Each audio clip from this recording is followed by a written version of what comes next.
Hey everyone, welcome back to the channel. Today, we're diving into one of the biggest problems for theists, the problem of evil. But we're not talking about human suffering. Theists have all sorts of excuses for that. Free will, soul building, divine justice. Instead, we're talking about something they can't justify: animal suffering. Animals don't sin. They don't make moral choices. And yet, they suffer horrifically, often in ways that are cruel beyond belief. So if God is all-powerful and all-loving, why would he create a world where his innocent creatures endure so much suffering for no reason at all? Let's break it down. 1. The logical problem: why the standard defenses fail. The most common defense of the problem of evil relies on free will, soul building, or divine justice. But none of these apply to animals. Animals don't have moral agency. They aren't choosing between good and evil. They don't need to learn life lessons. A baby deer burning alive isn't growing spiritually. They don't go to heaven. There's no scriptural basis for that.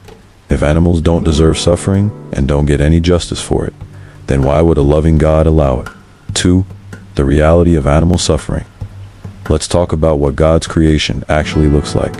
This isn't just about a lion catching a gazelle. It's much worse than that. A fawn burning alive in a wildfire. A parasitic worm burrowing into a dolphin's eye, blinding it over years. Orcas playing with seals before tearing them apart, not even for food, just for fun. None of this is caused by humans or sin. It's built into nature itself. If God designed this world, then he designed this suffering. And if he had the power to prevent it, but didn't, how is that loving? 3. A truly loving God would have created differently. If God is truly all-loving, then why create a system where survival depends on suffering? He had infinite choices. He could have made all creatures herbivores. He could have designed a world where animals didn't need to kill to survive. He could have allowed for gentler ways for species to interact. But he didn't. And here's the kicker. We, as humans, can imagine a better world than this. If we can do that, why couldn't an all-powerful God? For the theistic excuses and why they fail. When confronted with this problem, theists scramble for explanations. Let's go through them one by one. It's necessary for the ecosystem. No, because God could have designed a world where creatures survive on plants, algae, or even direct energy absorption. It's part of the fall. Then why were animals suffering millions of years before humans existed? We just don't understand God's reasons. That's not an answer. That's just an excuse for why there is no answer. God has a greater purpose. What possible purpose does a baby sea turtle being eaten alive seconds after hatching serve? Every excuse falls apart the moment you ask why God created suffering in the first place. 5. The inescapable conclusion.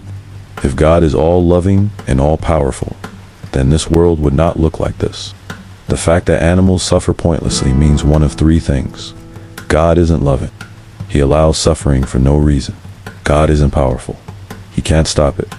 Or, the most logical answer, God doesn't exist. If we wouldn't tolerate this level of cruelty from a human, why do we excuse it from a God? That's it for today. If you enjoyed this and want more breakdowns of bad arguments, hit like, subscribe, and drop a comment below. And if you ever hear someone say, God is love, ask them why his creation is so full of suffering. See you in the next one.